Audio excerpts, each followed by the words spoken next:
An educational turf war has been launched by the New York City Department of Education and the Success Academy charter school chain against the Latino community on Williamsburg, Brooklyn's South Side, known as Los Sures. Since 2006, Success Academy Charter School, founded by former City Councilwoman Eva Moskowitz, has been handed free space by the New York City Department of Education in 11 public school buildings. Middle School 50 on Williamsburg's South Side is the 12th school targeted to share its classroom space.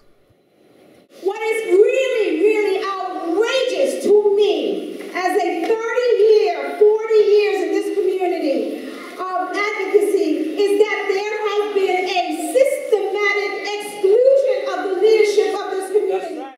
Success Academy's charter application to SUNY, the state board that authorizes charter schools, states that their schools aim to serve students living in poverty and English language learners.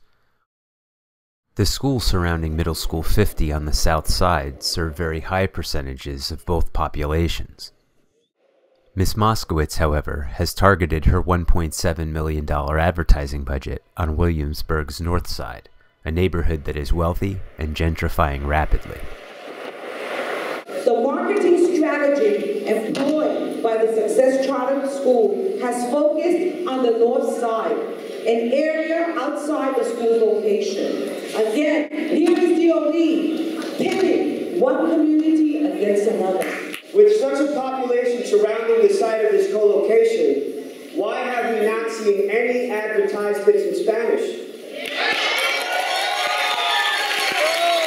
Los Sures.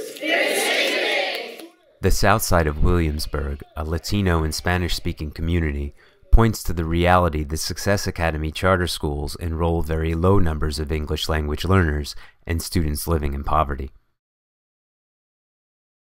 Now this is the South Side, right? I think we got a little bit more than 4% English language learners. The school we have here, PS 84, is an excellent school. We address needs of the ELL learner. We always have. Children with special needs. Well, that's really important to an educator. Members of the Southside community invited Karen Sproul, a former Success Academy charter school parent, to share her family's experience at the school and the school's treatment of students with special needs.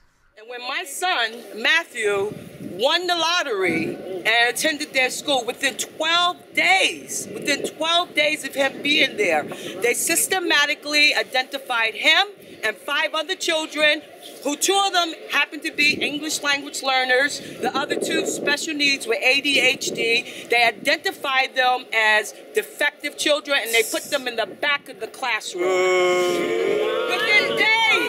Within days, every single one of those children disappeared.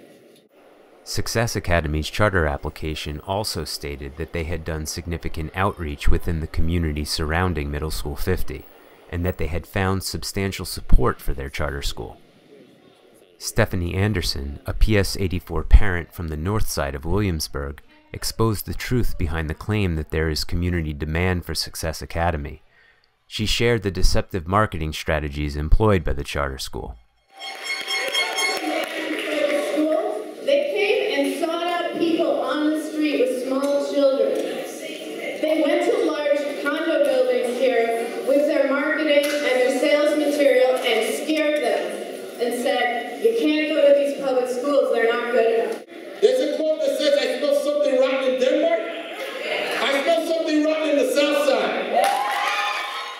Pastor Jose Gonzalez Colon expressed concern that Success Academy Charter School receives public tax dollars, but is privately managed with corporate and hedge fund backing. You cannot allow a private charter to come in here that has no accountability to you, that the money profits are coming from private equity funds, that the monies that are being assigned that are public monies are going to private pockets. On March 1st, the Mayor's Panel for Educational Policy voted to approve the co-location of Success Academy in Middle School 50. The Southside community organized a spirited press conference before the panel's vote. Both Diana Reina, a New York City council member, and Louise Garden Acosta, the founder and president of El Puente Leaders for Peace and Justice, spoke on behalf of the Southside community. We do not support the Success Academy co-location proposal at Junior High School 50. When they refuse to really support young people who do not speak English, when they refuse to really commit themselves, and this is regarding their history, what they have done with their other schools, when they refuse to really embrace young people, as my older daughter, who requires special education.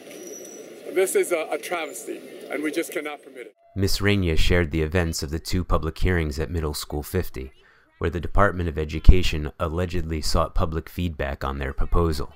On January 17th of 2011, the Department of Education hosted their first public hearing in regards to this co-location and received overwhelming opposition. Over 500 community leaders and residents protested against this proposal.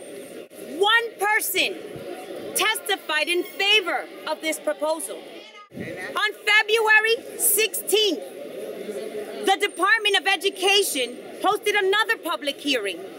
And on this occasion, Ms. Eva Moskowitz was afforded a strategic opportunity from the department to muster up the illusion of support by busing parents in from Harlem into Brooklyn to silence the voices of the residents for whom this decision would affect most.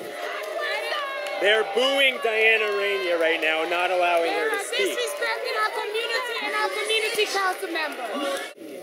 We have submitted a written request to the Department of Investigation of the City of New York to investigate the mayor, the Department of Education, and the Success Academy Network.